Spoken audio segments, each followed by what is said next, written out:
I'm getting ready to stream. On the stream!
Oh, it's getting close! Almost good to go. We're talking Get Events Online and the beast that is hybrid. Do they work? Are they good? Or are they just another way to cause us pain? That's what's happening today. And I am looking forward to it. It's the final countdown. Oh, here we are. Thanks so much for being here. It's an absolute joy to have you join me for the Get Events Online stream. Thank you so much. I am Warwick Merry, and for those of you who don't know me, I am a triple threat. That's right. I have a triple certification, a certified speaking professional through PSA and a certified virtual presenter through both eSpeakers and the Women's Power Group worldwide. So it shows that I'm a presenter of excellence. But that is not what we're talking about today. What we are talking about today is what truly counts, and what truly counts is quite simply, do hybrid events work? That's what people want to know. Do they work? Are they the panacea that we've thought was going to be presented to us? Now we're in this weird time of what do we do? When we've got events that may or may not be going online, what do we do? How do we get what we're after? So that's what we're going to be talking about today. So if you are into the events industry and you're into events, maybe you want to share this link with some of your friends. Maybe you want to start a watch party. Maybe if there's some valuable resources, I'd love for you to sort of share it around. Or at the very least, if you're on YouTube, subscribe, or just know that I come back here and wherever you're watching me, Periscope, Facebook, wherever, I'm here Thursday, Australian Eastern Standard Time, 11 a.m. Here's the thing with events. Events are critical to so many businesses, so many associations that I've worked with and that I talk to. The event is what brings in the majority of their money for the year, or if not the majority of the money, it's definitely the majority of their profit. So what do you do when you can't have an event? Now, right now here in Melbourne, we're in curfew. We can't leave the house after 8 p.m. You can't leave the house unless you're going to work, and if you can't work at home, or if you're going shopping or looking after others, or if you have a limit of a maximum of 1 hour exercise, no more than 5 kilometers from your home. It's hugely restricted. So how do you run an event like that? How do we know what's going to be happening in the future? Well, I've got some clients we're talking about events that were going to be November. They're now talking about early next year. And for some people, the events, it's just, there's a risk. So what people are doing is saying, let's set it up as a hybrid. So if we can't do it face to face, then we can get some online people and we can make it a little bit better like that. Here's the challenge. You have to understand, am I now creating one event, 2 events, or 3 events when I do the hybrid model? So what I would suggest to you is this. You have to understand what is it the delegate's after. And you can't afford to get it wrong because, as you know, when you're running events, the success of next year's runs on this year. So you want to make sure your ducks are in a row. Now, people are more forgiving at this point in time, but you want to do everything you can to make it work out. So here's a couple of the great things about hybrid events is it's a great backup.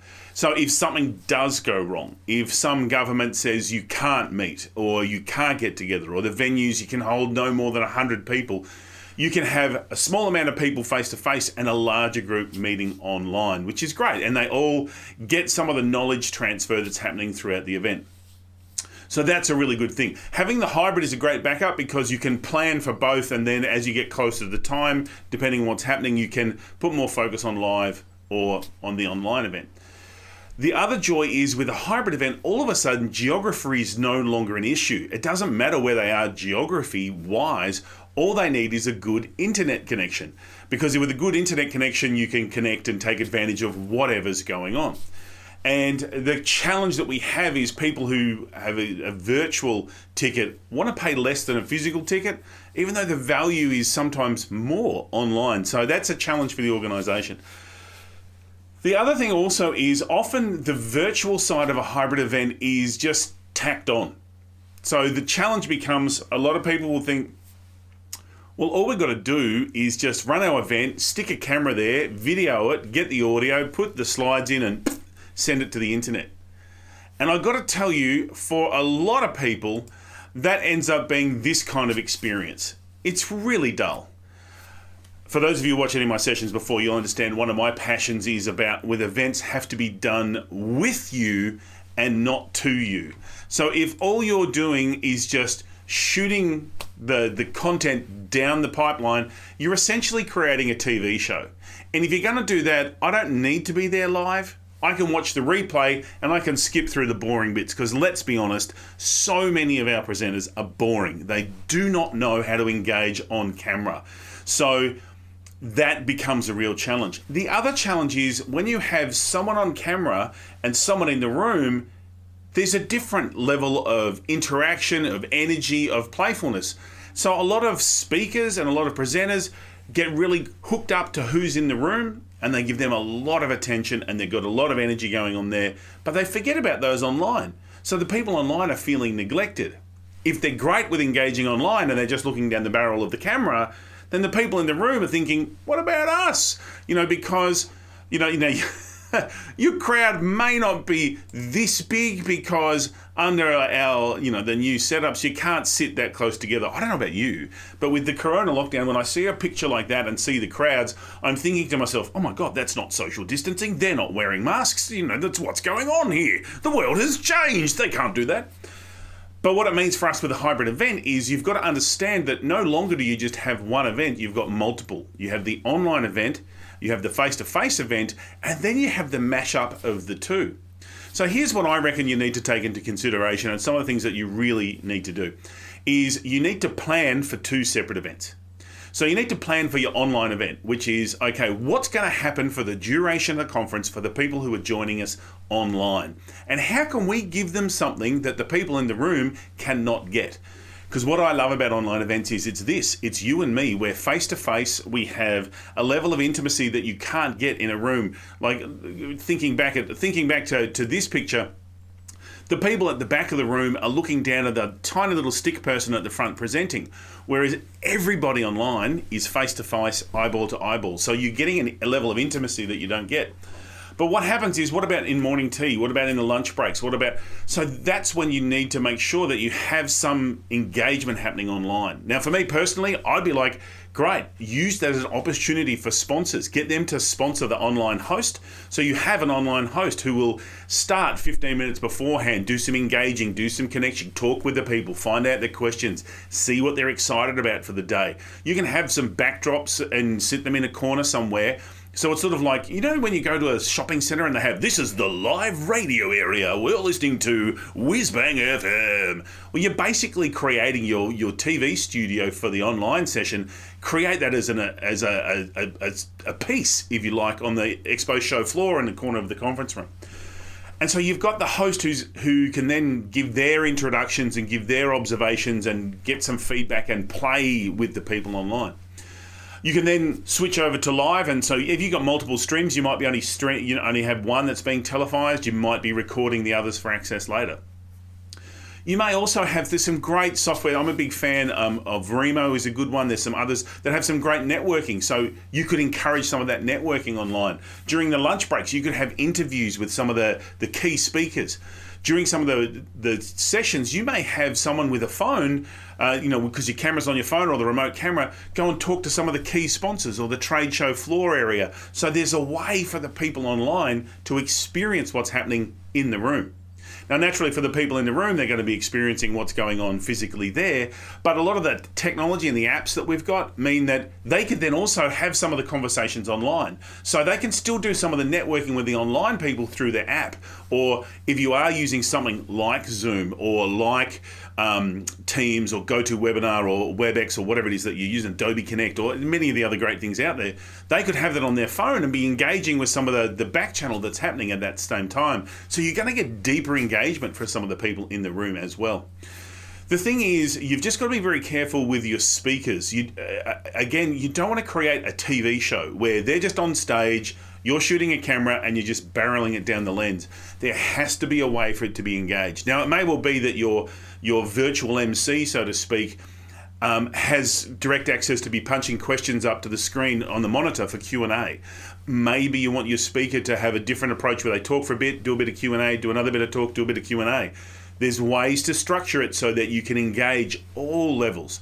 So what you'll find is you'll get a far better registration in terms of number of people. You're depending on your costs, you might get fewer joining live and more online, but you'll get a great spread.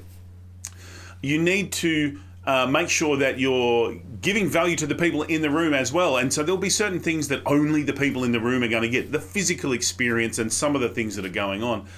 And there is a premium to be paid for that. So what a hybrid event will do is enable you to merge both of the online and the together. But you really are going to need to looking at who's hosting online and keeping everyone engaged and who's hosting face-to-face and maybe some kind of merge up between the two. So hybrid events can be awesome.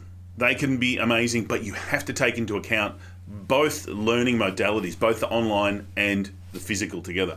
They are different. And there is a way to get people involved as well who are watching. So keep those kind of things in line. So I don't know, I'm just going to check if any questions have come on in. I'm looking over here and I am not seeing anything at this stage. So that's good. That's nice and easy.